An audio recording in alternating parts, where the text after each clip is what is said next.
dedicated to validating the data. In this example, we're going to use a range validation. For example, here we have a discount column.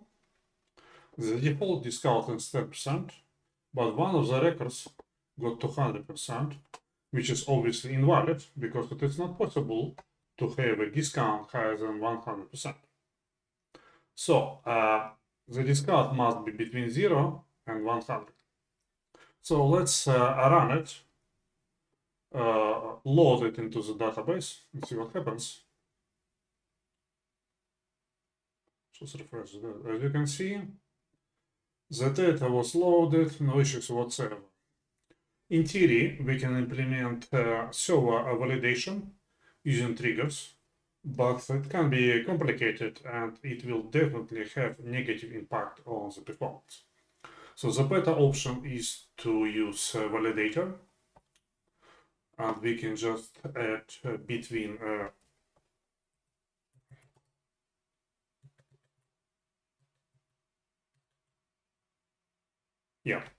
so we have number of range validations. So we have is number between, there's date between, time, etc.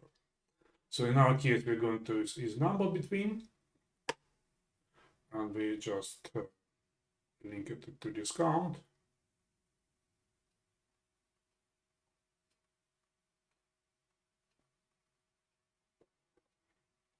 Yeah, this link. Okay, so then we say that it must be between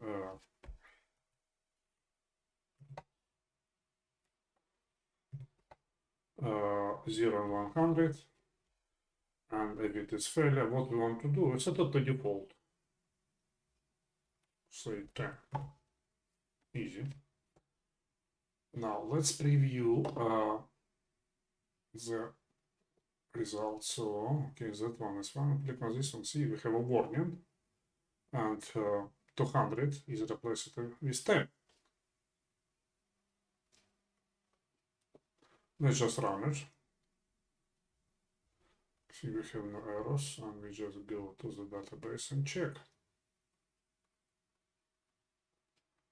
As you can see, it was easy.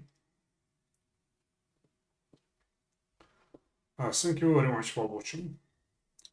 If you have any questions or confused about our software, please go to our support forum and post your questions there.